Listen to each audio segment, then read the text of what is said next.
Bueno, muy buenas noches. Están las y los caníbales realmente muy atentos a lo que estaba pasando. Se saludaron con el ministro Guzmán. Vamos a contar algunas incidencias en un ratito nada más. Pero bueno, ya la estoy saludando a ella. Natalia Salvo, ¿cómo estás? Buenas noches. Buenas noches. ¿Cómo está Julián? ¿Cómo están todos? Doctor Aníbal Fernández, ¿cómo está? ¿Qué dice? Buenas noches también. Estoy bárbaro porque acaban de ganar las Leonas. Bueno, ahí está. Muy contento. Bueno, contemos que el doctor Aníbal Fernández está siguiendo... ¿Ya terminó el programa? ¿El partido? Terminó el partido. ¿Cómo salió? Allá está. Ganamos 3-0. Ganamos 3-0. Bueno, el partido de hockey de las Leonas. Después vamos a pedirle algún comentario con respecto a cómo salió eso, cómo están jugando. Se lo ve muy feliz también. Doctor José Manuel Ubeira, ¿cómo le va? Buenas noches. Buenas noches. Ubeira es un caso extraño donde uno tiene que tratar de obtener ese datito adicional desde el arranque mismo. Se mencionó la palabra bolillero antes del programa. Sí, hoy voy a lanzar una propuesta totalmente antigua. Bien. Que es el bolillero para acabar de una vez por todas, digamos, como esas recetas de guerra, ¿no? Donde uno no tenía nada que buscar porque no había nada para comer. Bueno, como se ve que hay una inmovilidad absoluta en el cambio de la justicia, le propongo a mis colegas, los abogados, sobre todo al Colegio Público de Abogados, que reinstalemos el bolillero para acabar de una vez por todas con el Forum Shopping. Bueno, después me va a dar más detalles. Ya pedimos un bolillero para mostrarle el efecto benéfico que puede tener un bolillero en la justicia, dice usted, en la justicia argentina en este momento. Yo creo que es decisivo. Sí. Aporto un chiquitito, porque si no, no tiene la gracia que tendría que tener. Si fuera tan bueno la forma de selección de los jueces con el sistema de la computación, o estaríamos votando en forma electrónica. ¿Por qué no se vota en forma electrónica cada vez menos en el mundo? ¿Por qué? ¿Cuál es el papelito? Porque es trucho. Con el papelito, que es el único que me garantiza que yo estoy interpretado adentro de la urna de la mejor manera. Bueno, después vamos también a visitar algunos ejemplos en el mundo, ¿no? Del famoso bolillero. Aparte no se dice, no es un sorteo, ¿cómo se dice? Desinsacular. ¿Por qué es desinsacular? Porque si fuéramos 4, se vota sale uno, cuando vamos, ya no entra, entran estos 3, se vuelve a hacer, sale entran estos 2, se vuelve a hacer, sale queda uno solo, entra después van todos de vuelta a la bolsa para sacar. De todas maneras, insacularían varios sorteos los árbitros. De todas maneras. Si nunca le tocaría a Cristina siempre con Bonadío. La palabra es una palabra latina que significa sacar de la bolsa. Sáculo es bolsa. Entonces el desinsacular significa eso, sacar de la bolsa. Y los romanos tenían un lema que decía que los pleitos tienen sus astros. O sea, hay una parte en el componente de la decisión judicial que está guiada específicamente por la suerte. Bueno. Vamos a estar con eso también. Es una definición casi, uno podría decir, de carácter filosófico. Lo saludo ya al doctor Roberto Feletti. Buenas noches. ¿Qué tal? Buenas noches a todos, a todas. Muchos temas. Sí. Una excelente entrevista económica da alguna tela para cortar, algún pensamiento estructural volcado por Cristina en el discurso de campaña. Y la reta jugado a la suerte de Vidal y Santilli, ¿no? Un escenario raro. Muy raro para Cambiemos, que explica su estallido interno ese. Bueno, después tengo algunos detalles interesantes en términos también de la economía y de lo que viene. Nos estamos llenando un poquito de artefactos. Por un lado, un bolillero. Por otro lado, esto que ustedes van a ver en pantalla ahora, que es nuestro relojito. A ver, señor director. Bueno, este es una especie de bolillero, pero va marcando la cantidad de días prófugo de la justicia del señor Pepín Rodríguez Simón, 75 días, 23 horas, 6 minutos, 50, 51, 52, 53 y así sucesivamente. Son los días, las horas, los minutos y los segundos que este señor se caga en todos los argentinos y en los argentinos. Pero es un varado. ¿Es un varado más? No. No, yo vengo sosteniendo... Es un prófugo.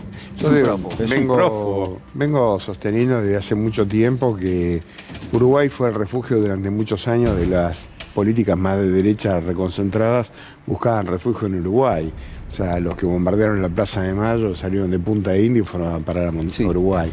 O sea que Uruguay es Ahora es llamativo que el partido, digamos, de la oposición no haga una presión directa sobre el actual presidente de Uruguay, porque este estatus de mantener a un prófugo en los términos de un país que está unido a nosotros por el Tratado de Montevideo del 40, es un hecho diplomático por lo menos grave. O sea, 75 días, por lo menos para no haber comenzado un proceso de extradición en toda la regla, cuando te lo está pidiendo un juez federal, que no es cualquier juez federal, sino que es el juez federal más antiguo de la República Argentina, en el ejercicio del cargo. En fin, de todas maneras él debería sentirse totalmente arropado, porque los jueces que en su momento determinado validaron todas las políticas que este señor instrumentó, siguen todos en sus mismas poltronas. Es decir, que así que no sé a qué le tiene miedo. Claro, no habría, pero hay un tema grave de Uruguay en línea con lo que dice, que es no iniciar ese proceso de extradición, es echar una sombra de duda sobre la transparencia de la justicia argentina. Porque eso es lo que aduce Pepín. Él dice, yo no tengo garantías constitucionales, y si Uruguay lo protege, le da un estatus de refugiado encubierto. Está cuestionando la democracia argentina elípticamente. No es un tema menor, ¿eh? No, digo que, fíjense, además él lo primero que escribió es que era un perseguido político. Hablábamos de Nieto también, ¿no? ¿Quién fue el que le dio esa argumentación a Mauricio Macri, o el que empezó a construir esa idea de persecución, este discurso espejo del macrismo? Sí. El mismo Nieto. Es decir, Macri lo que hace también, adelantándonos un poco a otra cuestión, a Nieto en las listas es protegerse él, porque ya con Pepín no lo puede hacer. Todos los días, diariamente, salen novedades en las causas en donde se ve el modus operandi de Pepín, agobiando empresas, sucedió con el grupo Indalo, el teléfono de Nieto es la caja de Pandora, contacto con gente que también es de las actuales filas del PRO. Sí, realmente hay que hacer una acotación a esto. El 129 de la Constitución Nacional desde 1994 dice que se crea la Ciudad Autónoma de Buenos Aires y que tendrá un estatuto. No es una constitución. Un estatuto. No tengo yo la seguridad de que lo que tenga este personaje nefasto sean fueros que lo soporten. No los tiene. Estoy convencido inmunidad de arresto. Porque ese estatuto constituyente no es una constitución y no tiene esas condiciones. Claro, es bueno aclarar lo que dice Aníbal. Hablando de Darío Nieto, ¿no? Claro, en el estatuto de la Ciudad Autónoma de Buenos Aires, en el artículo 79, se establece la inmunidad de arresto, lo que en los términos casi que lo plantearía José es que no podría ir en cana. Sí. Bueno, a ver, los invito, todos hablaban de la caja de Pandora. Hoy pasó algo realmente notable, que es una nueva prueba, si uno quiere, una más de tantas, que va en el sentido que lo planteaba recién Natalia Salvo. Esto es que durante el mandato del expresidente Macri, a través de lo que era un sistema de una mesa judicial, pero al mismo tiempo con la connivencia de otros sectores del Estado, ocupado, por supuesto, en ese ejercicio por quienes estaban dentro del gabinete del expresidente Macri, o también en la sombra, no en el gabinete. Bueno, se perseguía políticamente, se perseguía a grupos empresarios. El objetivo era asfixiar financieramente por un lado, pero después directamente esa persecución terminaba con muchos de ellos presos, como fue el caso de los accionistas del grupo Indalo. Y voy a compartir con ustedes, vamos a compartir algo que se publicó más temprano en el día de hoy en el sitio El Cohete a la Luna, que dirige Horacio Berbisky. El artículo es de Alejandra Dandán, y allí se mencionaba en forma exclusiva una cantidad de datos que surgen de lo que es la agenda que está dentro del teléfono de Darío Nieto. Saben ustedes, hay una causa judicial, esa causa es contra el expresidente Mauricio Macri, también contra algunos ministros de su gabinete, en este caso también Rogelio Frigerio, vamos a mencionarlo porque es uno de los que está siendo objeto de esa investigación. A ver, y compartimos el detalle que me parece muy, muy elocuente de lo que es una fila, un renglón, si usted quiere y me permite, del bloc de notas y de la agenda del secretario privado del expresidente Macri, Darío Nieto. A ver, señor director, si lo podemos ver.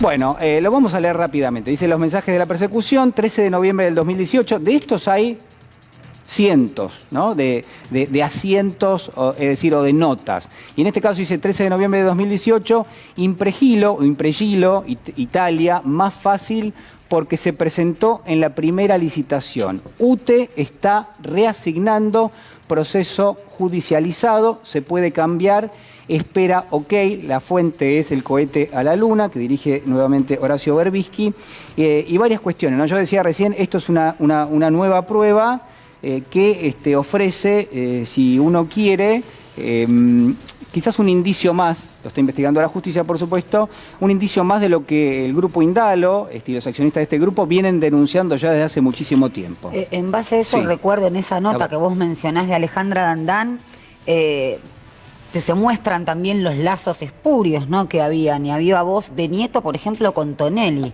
donde tenía anotado...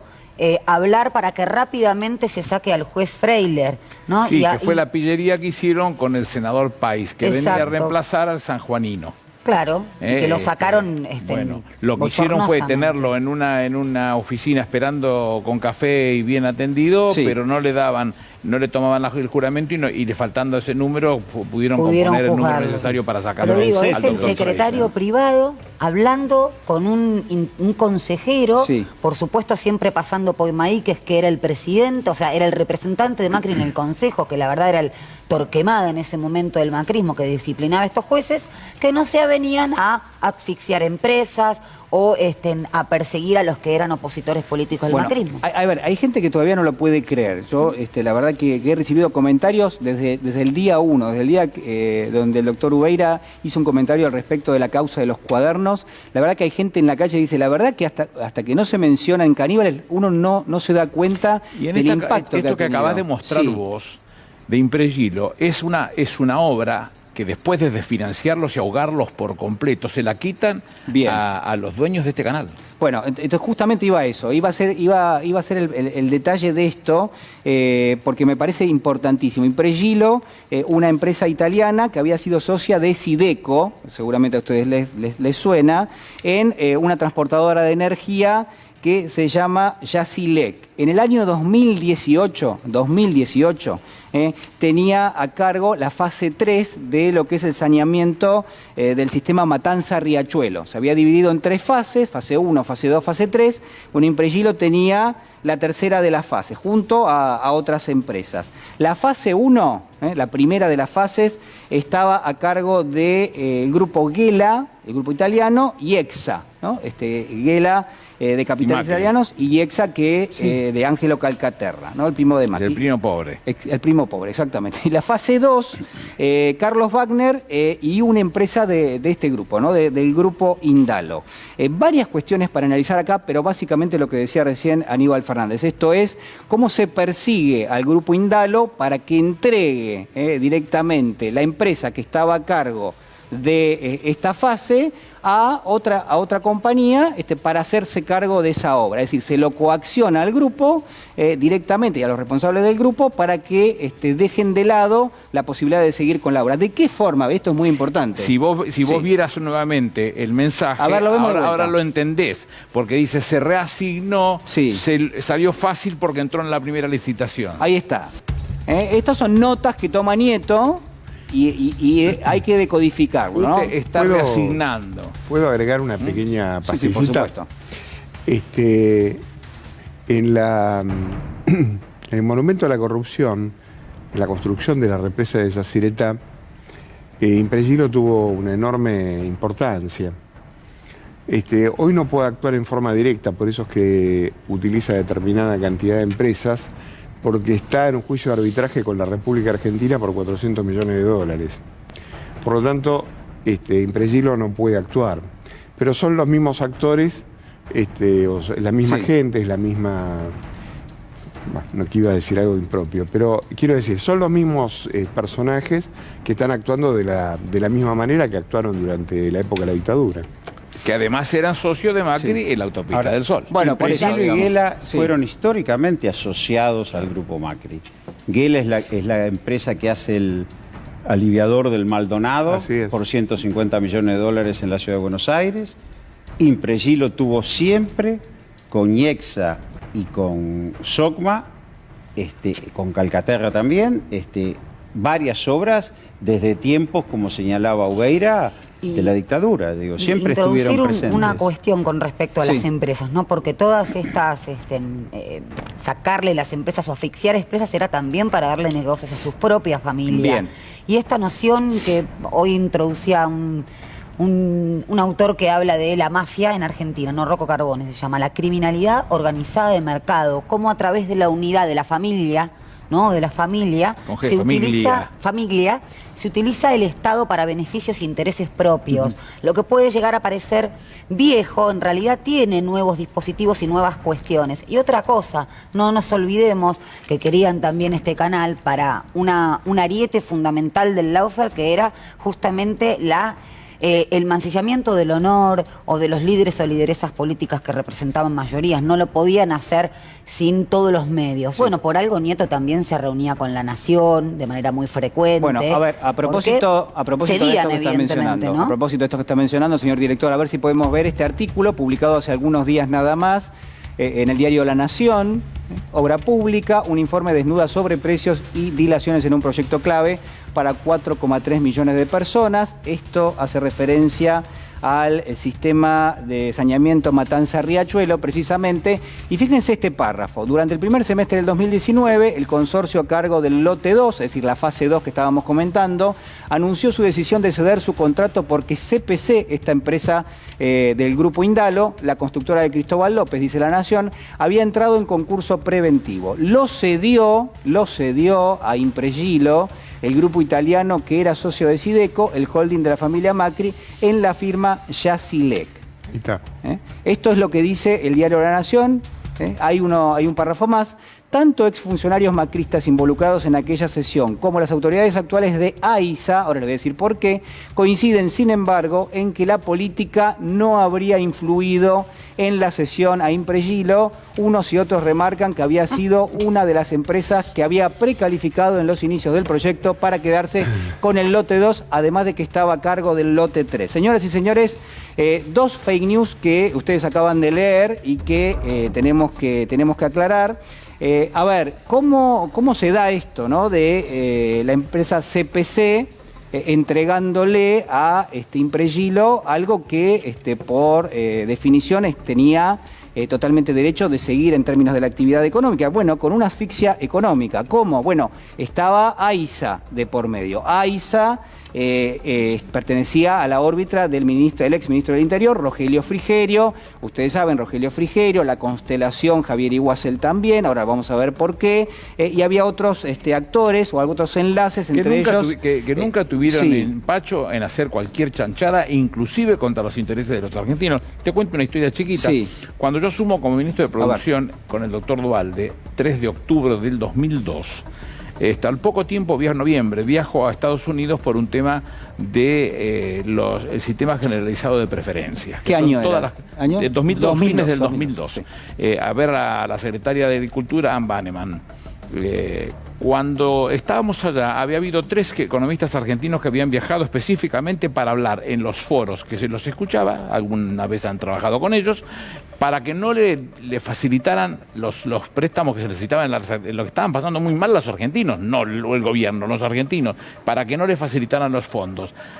¿Quiénes eran los 3? Paco Saumel, Rojo y este señor, Rogelio Frigerio. Frigerio había viajado. Este gauchito fue a Estados Unidos a hablar mal de la Argentina para que no le dieran los préstamos. A bloquear desembolso de préstamos. Exacto. Que en un momento como ese. ¿Y cómo me entero de todo lo que hablaron? ¿Cómo? Porque en el momento en que me llevan desde el hotel la combi que le pertenecía a la Embajada Argentina en Estados Unidos hasta uno de los lugares que tenía que reunirme, puntualmente la Secretaría de Agricultura, el chofer me lo cuenta. Dice, mira, yo soy argentino, no voy a ir nunca a la Argentina, pero lo que hacen estos tipos a mí no me gustan. Dijeron esto, ping, me contaron completo. Ese es este señor que dicen que es un buen tipo. Con los intereses de los argentinos, gauchitos. Seguramente con los intereses de este grupo también. El artículo de La Nación casi es una confesión, perdón Ubeira, porque si le encastra con el texto de WhatsApp. porque están diciendo que Impregilo se presentó, y el texto de WhatsApp dice, quédate tranquilo que Impregilo se presentó. Se va a presentar. Es casi una confesión. Por eso, digamos, ahí lo único que quiero terminar de decir es, ¿cómo jugaba AISA? Bueno, AISA tenía que ir pagando parte de esa obra a medida que avanzaba. ¿Qué hizo con respecto a CPC? Bueno, por supuesto no le pagó. Y eso fue, de alguna manera, el recurso para ir asfixiando financieramente al grupo. Después, por supuesto, hay otras cuestiones. Está el caso de la obra de renovación y ampliación de la Ruta Nacional número 3, en mayo del 2018, la Dirección Nacional de Vialidad, al mando de Javier Iguacel, y con el respaldo del entonces ministro, ustedes se acuerdan, Guillermo Dietrich, ¿no? También otro... otro referente del gobierno del expresidente Macri, que rescindió directamente el contrato de la empresa constructora CPC. Ubeira. Unos muchachos bárbaros. Bien.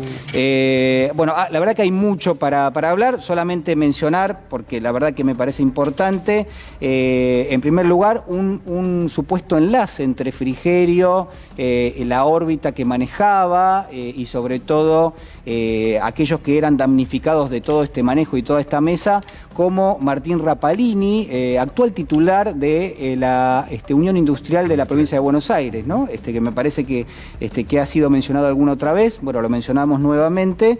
Y por otro lado, otra fake news que ustedes veían allí en el artículo de La Nación, cuando habla de que el consorcio a cargo del lote 2, así lo menciona, había anunciado su decisión de ceder, ¿no? De ceder lo que era el contrato, porque CPC, la constructora de Cristóbal López, había entrado en concurso preventivo.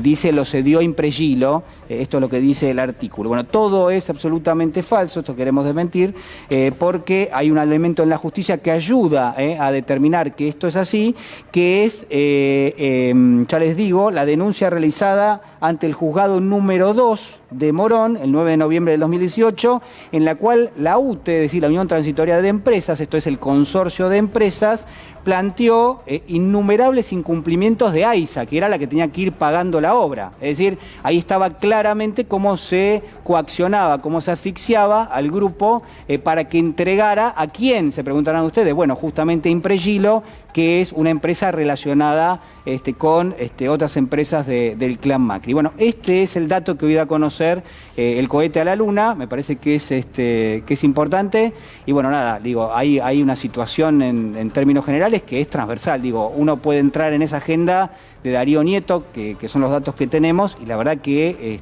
hay que salir corriendo casi.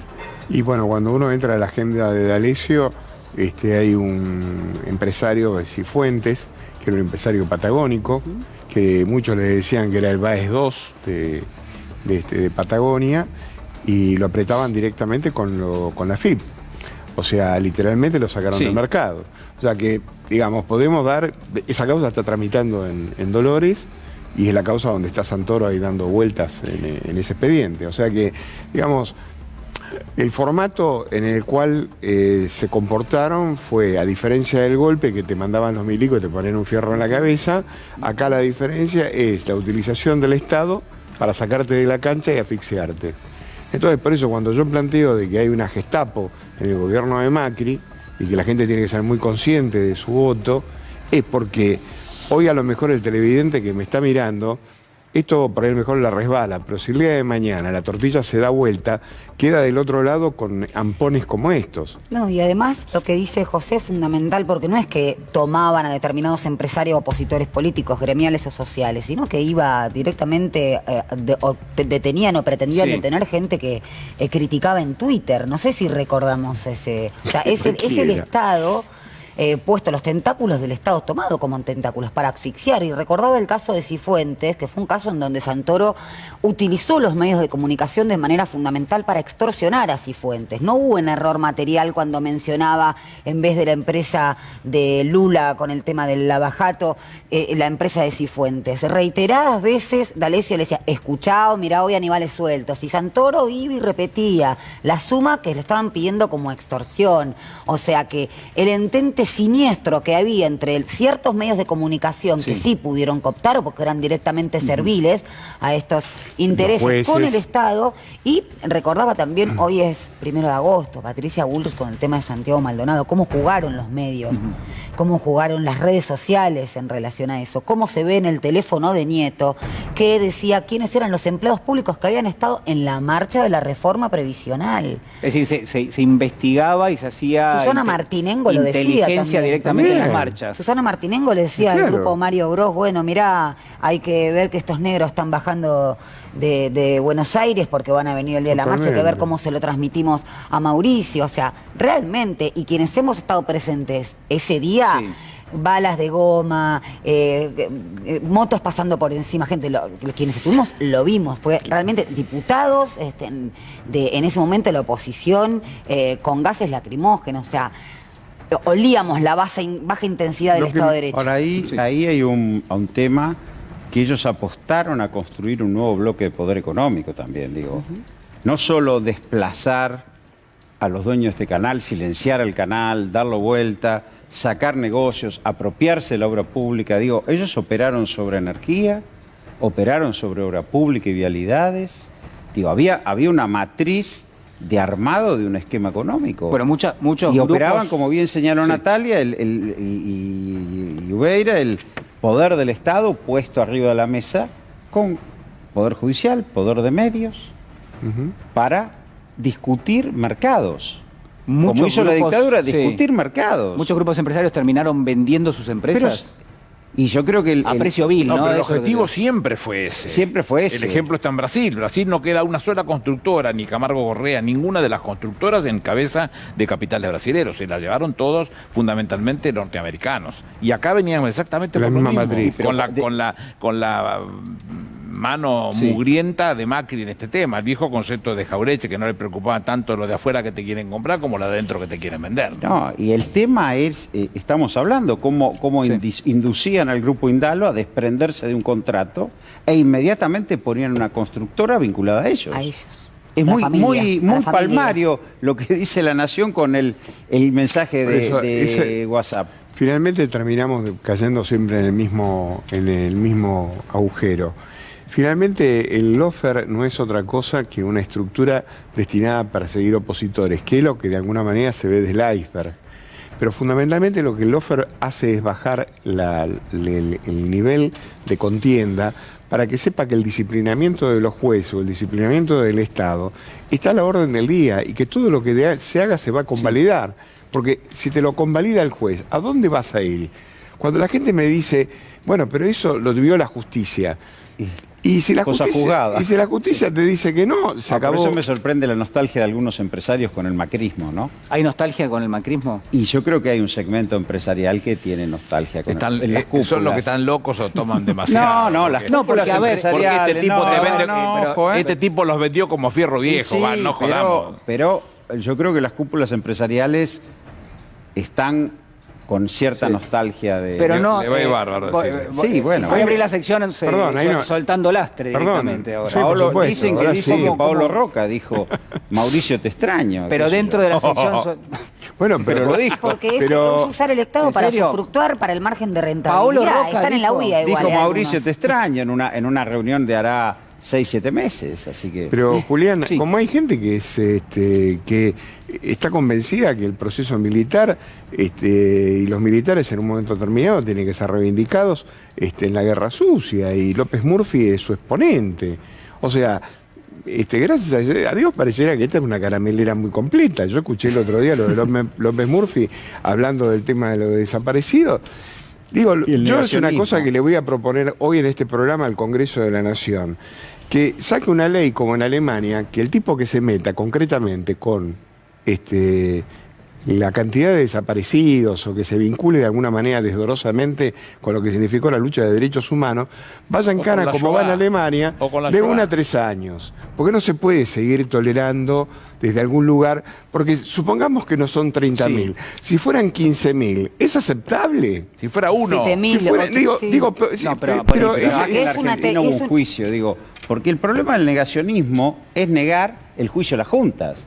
Ya no hay discusión que fue una guerra, que no sé qué.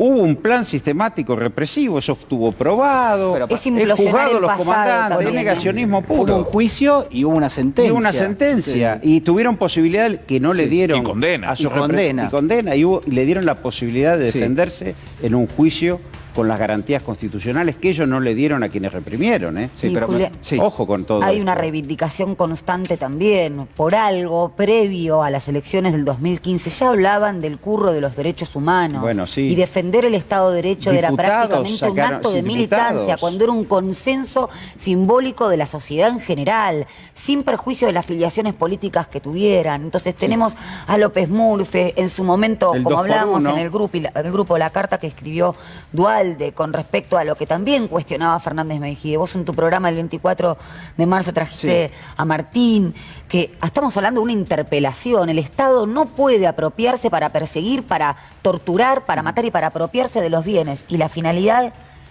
inmediata vendría a ser, era desarticular derechos y disciplinar a la sociedad. A ver, nos quedamos con la bolilla, haciéndole un homenaje, un pequeño homenaje al doctor Oveira. Nos quedamos con la bolilla del negacionismo. Salió negacionismo, doctor Oveira. Quiero compartir con todos los caníbales y las caníbales esto, a ver.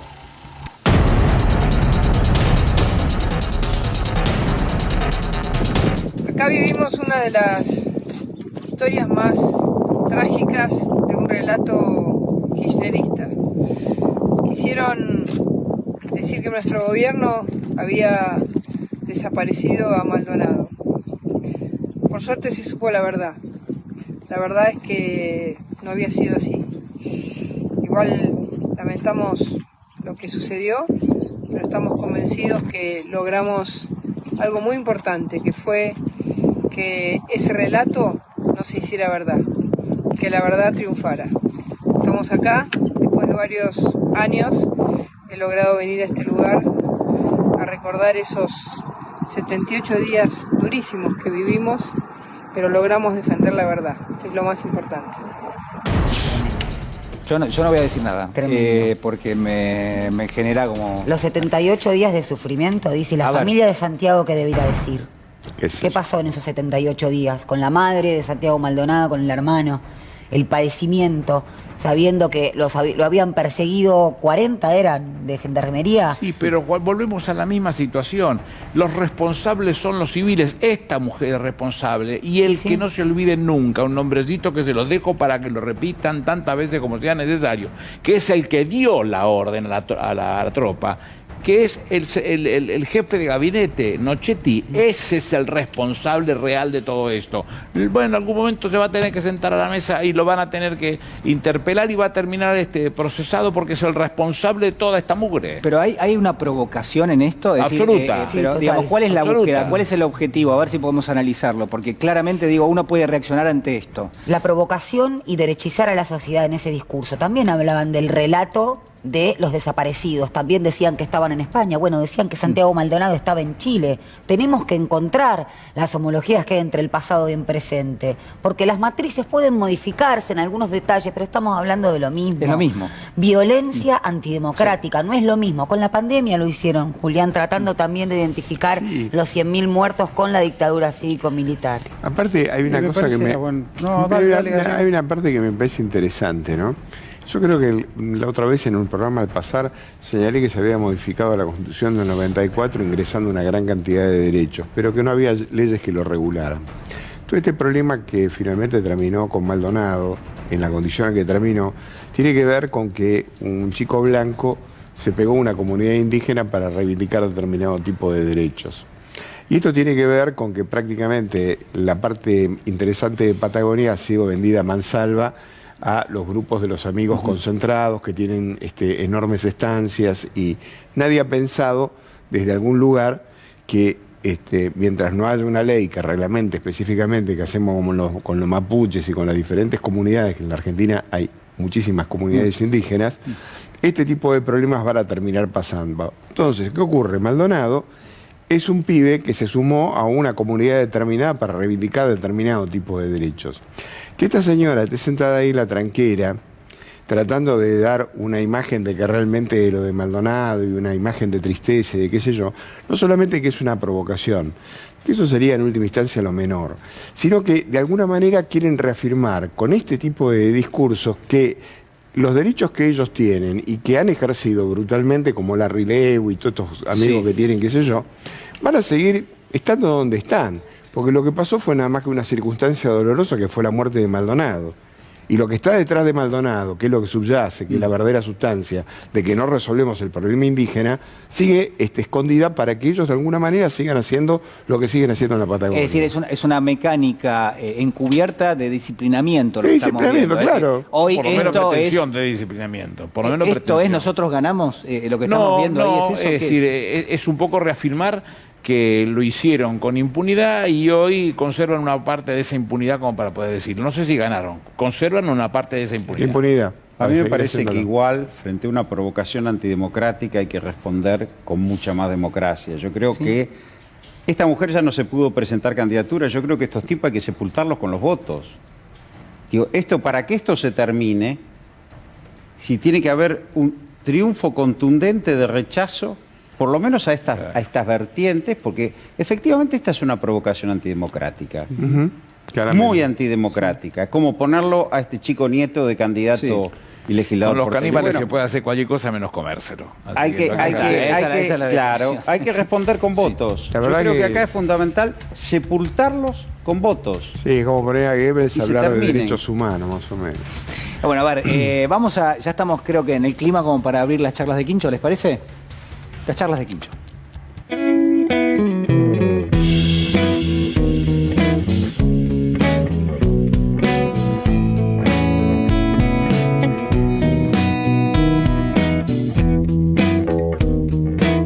Bueno, en un ratito vamos a brindar, ¿no? Como siempre, porque es un momento muy, muy esperado. Mi plata no vale. No, ya viene el vino, ¿Lo pagaste, Aníbal? ¿El vino lo pagaste hoy?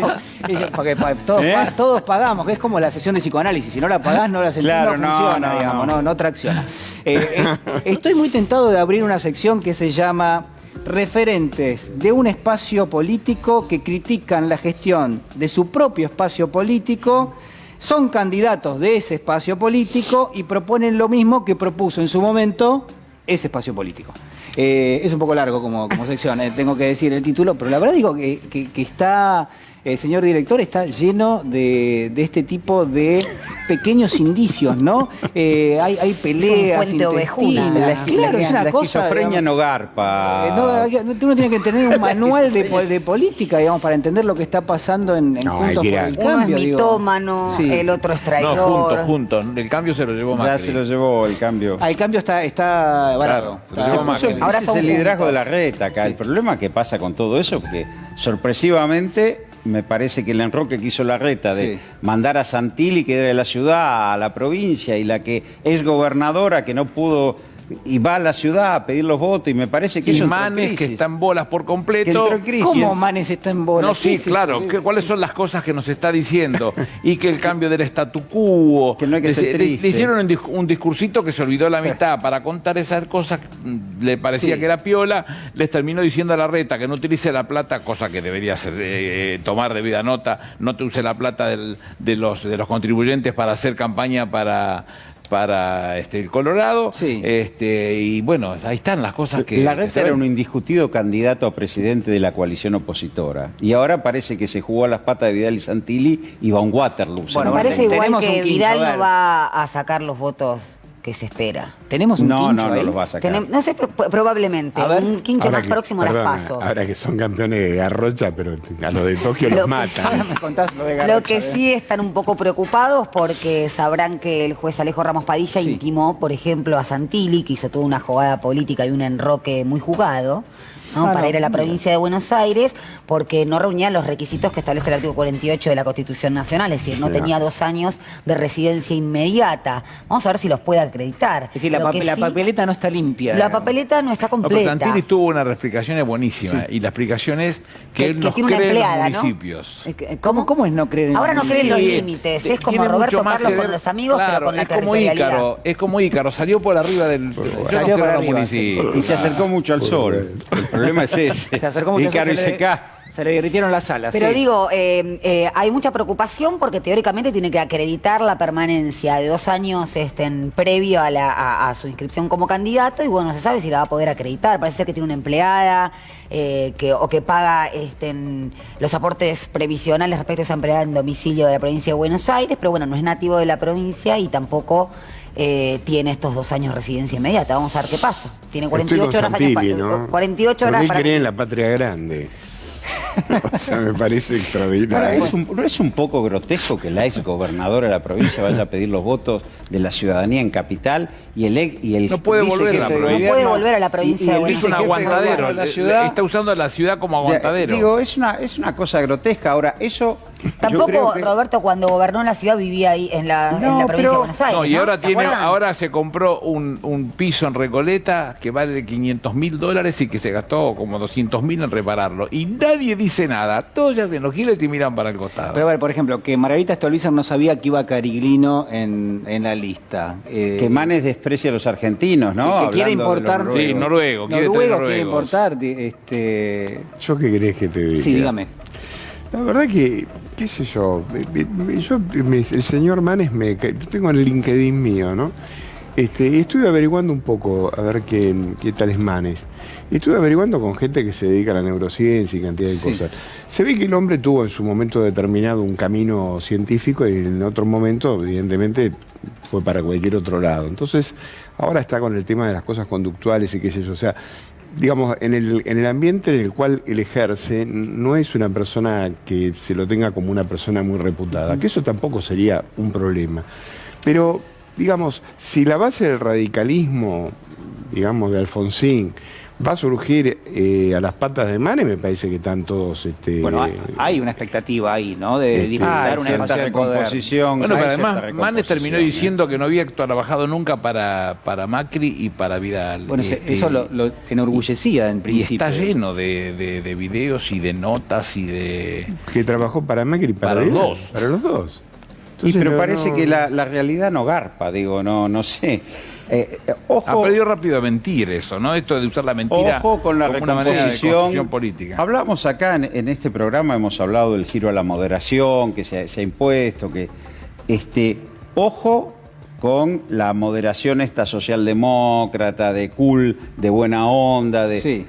Pero más que Manes, ojo con Lustó también, que está por ahí dando vuelta. Digo, ojo con toda esta pero cosa. Si a Manes le va por bien... Eso, si a Manes le va bien... Aparte, Manes está diciendo que el gobierno combatió bien la pandemia, pero que él como médico sabe que cuando él cura un paciente, después el paciente lo abandona porque no quiere... Está todo con todas esas cosas que a mí me provocan... Yo quisiera hablar algo más. Tienen un despelote con las metáforas, ¿no? ¿Puedo introducir el discurso de Cristina, que hizo una pregunta al pueblo argentino y que yo comparto, incluso lo hemos hablado aquí también, respecto de discutir proyectos y de decir que puede ser la última oportunidad? ¿Cuántas veces la Argentina soporta la hiperinflación del 89, la crisis del 2001 y la crisis autoinfligida del 2018 que obligó a traer de nuevo al fondo? Digo, ¿cuántas veces se pone en tela de juicio la continuidad de Argentina en su tejido social, inclusive como nación, a partir de endeudamiento, fuga de capitales, crisis que nos están proponiendo los mismos tipos que hoy se presentan de candidatos? Por eso algunos piensan que Manes le va a ir bien, y sí puede ser porque toma distancia de ellos, pero Cristina lo preguntó con claridad. No al marketing electoral, discutamos proyectos y puede ser la última oportunidad Porque ¿cuántas veces la Argentina va a tener una crisis como la del 89, una crisis como la del 2001, una crisis como la del 2018 que estamos pagando hoy? Y yo escuchaba al ministro con claridad y pagando una definición fortísima, Roberto, cuando le dice que con la recepción de los DEG se va a pagar una parte de lo que corresponde y que no se puede vencer usar para la recuperación. Claro, y lo que está diciendo puntualmente es que Argentina no va a apostar al default, va a trabajar para pagar. Ahora digo, ¿cuántas veces le preguntan a los argentinos? Sí, esta es la hora, Ubeira me mira, esta es la hora donde el doctor Aníbal Fernández tiene que ir a dormir. Claro, ahí está, bueno. Yo creí que era la hora del recreo. 12 menos cuarto. 12 menos Eso cuarto. es más un despertador que... Aníbal, ¿qué hace en la mesa? Yo creí que era la hora del recreo. Mañana se tiene que levantar temprano, tiene que... Bueno, me alegro, me congratulo de que hayamos colocado el despertador a ver si alguien se aviva, ¿no? Pues en realidad no pareciera para Aníbal el despertador. Por eso digo. Bueno, está bien, digamos. Para el doctor Aníbal Fernández dice, bueno, se tiene que, casi que le traemos un pijama pronto acá a la mesa, digamos, ¿no? Bueno, en algún momento. Doctor Feletti, lo interrumpí al final, ¿eh? No, está bien, pero digo, yo me parece que es muy importante el momento que atraviesa la Argentina. El ministro lo decía también. Arreglar con el fondo es una condición necesaria, pero no suficiente. Y él lo asume, para evitar daños mayores. Pero a ver, para evitar daños mayores. Sí. Ahora, digo, Cristina cuando habla, está hablando de este ciclo que se asocia a la deuda, la fuga de capitales, la crisis, y otra vez empezamos de nuevo. Se levanta otra la deuda, esto último fue deleznable.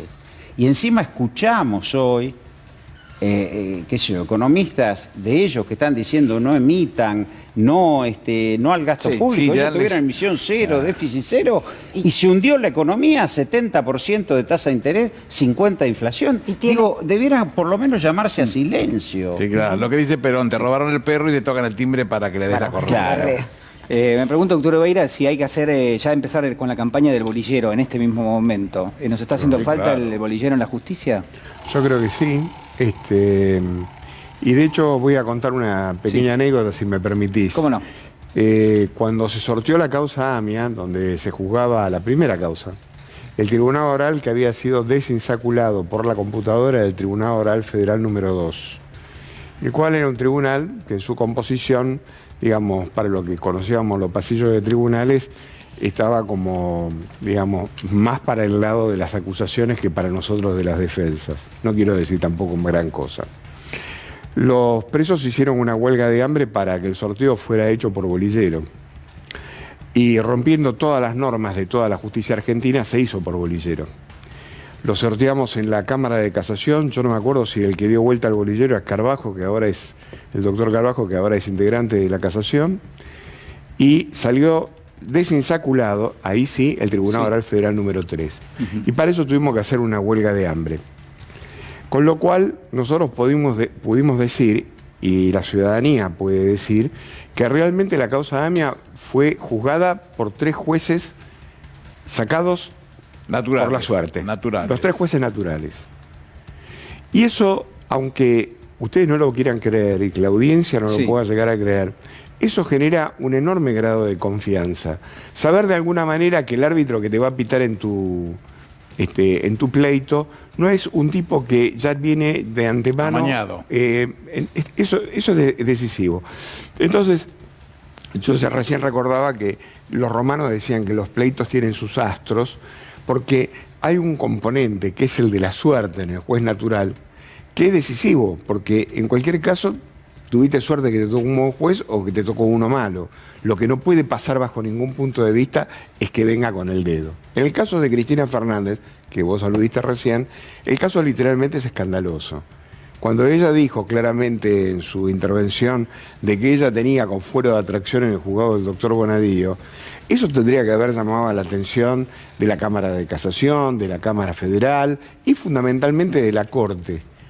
Y lejos de haber hecho absolutamente nada para resolver el problema, resulta que siguen utilizando el mismo sistema que utilizaron siempre. Entonces, yo insisto, y le digo a mis colegas y al Colegio Público de Abogados que hagamos una presentación para que de una buena vez en todos los juzgados nacionales en las cámaras haya un bolillero para sortear jueces y fiscales como realmente corresponde. Porque todo lo que ha pasado hasta ahora es una patraña. Bueno, de fondo está sonando ya esta va a ser la cortina del doctor Oveira de ahora en adelante. Escuchen. Uy, Dios. Ya está. Usted tiene cortina el doctor Oveira, que es la música. Escuchen. Es la música de Tiburón, quiero decir. Ha sido seleccionado por un comité sin bolillero en este caso. Fue sin bolillero. Fue un sistema nuevo que compramos claro, sale siempre la música de Tiburón. Ya tenemos el timbre de Aníbal, el tiburón de Oveira, agarrate, Nati. Me preocupa profundamente. El momento Oveira ya tiene su música. Vamos a hacer una pequeña pausa y en instantes hacemos el brindis. Pausa.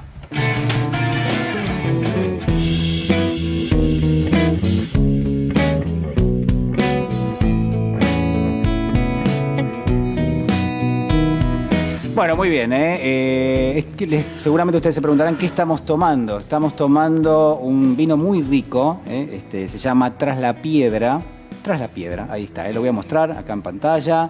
Le agradecemos a la gente del Santa Evita, que queda en Julián Álvarez 1479. Este vino, ahí está, señor director. Que es un vino Malbec, hecho por un grupo de músicos. El botellón es de 1,25 litros.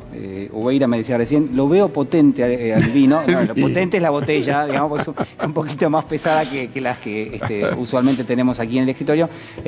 Vamos a hacer un brindis, ¿les parece? Sí, pero cómo no. Siempre es un gusto compartir el programa. Nos divertimos mucho. Salud para todos. Saludos a los televidentes. Sí. Le agradecemos también todo el respaldo, todo el apoyo. Oveira tiene una cuenta de Twitter que no es de él. Hay una campaña para que se abra su cuenta de Twitter, pero que va replicando un poco todo lo que va diciendo. Que está maravillado. Es tu avatar. Claro, es tu avatar de se Twitter. llama Oveira Dixit. Después voy a buscar bien la dirección. Bueno, a ver, una pastillita para el final, como se suele decir. Doctor Oveira. Quedamos sin palabras. Y la verdad que me dejaste sin palabras. Porque aparte estuviste hoy muy denso con el tema principal. Bueno, me parece que es importante. La pregunta tenemos varias preguntas, ¿no? Por ejemplo, ¿habrá un regreso de Pepín Rodríguez Simón a la Argentina en algún momento? Yo creo que sí, porque el mundo se le puso complicado a todas estas gentes.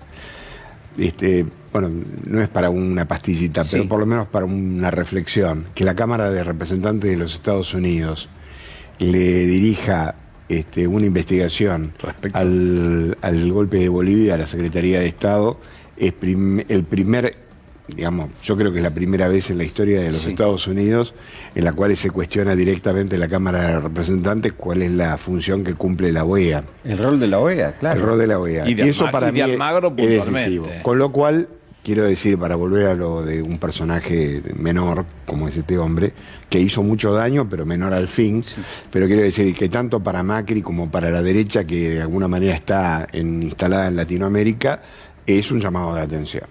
¿Qué pasa con la OEA, digamos? La OEA no ha tenido ese concepto nunca, y la OEA viene degradada desde hace muchos años. Se toma volumen en el 82, yo la conocí, la traté a Jean Kirkpatrick, que la representante de los Estados Unidos en OEA, la vocación y la búsqueda de la utilización del TIAR para discutir el tema de Malvinas fue muy fuerte. Digamos que vuelve a tener algo de brillo en ese momento y vuelve a desaparecer en cabeza de gente de enorme nivel como José Miguel Insulza de Chile, que honraba a toda América siendo presidente de la OEA. No es el caso de este personaje también módico, de Almagro, que tiene que ver con el bloque, con el golpe de Estado en Bolivia, y que debiera dar explicaciones serias conforme a lo que está diciendo la Cámara de Representantes. Volvió a ser un ministerio colonia la OEA con Almagro. Ministerio colonia. Y eso no es una frase mía, creo que es de Fidel Castro, pero me parece que volvió a ser un ministerio que trata de administrar la esfera de influencia de Estados Unidos en función de los intereses de Estados Unidos. Tanto no y te la piden. necesidad también es posible, de reforzar pero tanto no le piden, pero lo hizo. El problema es que lo hizo. La necesidad de reforzar, como propuso AMLO también, ¿no? La necesidad de reforzar organismos... La CELAC. americanos. O crear que uno salgan nuevo. crear uno nuevo, pero que pueda efectivamente defender los intereses de la patria grande. Y recordar una sola cosita, el 31 de julio fue el Día del Abogado y la abogada militante en honor a Ortega Peña, que fue asesinado por la AAA en 1974, y lo importante que es que abogados y abogadas puedan formarse en la defensa de los derechos humanos con todo lo que estuvimos atravesando. Me parece muy importante, es un gran mensaje para los estudiantes y las estudiantes de Derecho. Bueno, muy bien. Tenemos que concluir el programa. ¿La han pasado bien? Eso es lo primero y es lo más importante. Por supuesto, les agradecemos a todos ustedes que nos hayan acompañado. Como siempre, también el acompañamiento a través de las redes sociales. Hay una agenda abierta a lo largo de toda la semana. Pueden poner @caníbales en C5N y allí, por supuesto, que los estamos leyendo permanentemente. Nos despedimos. Nos reencontramos el próximo domingo a las 23 horas. Muchísimas gracias.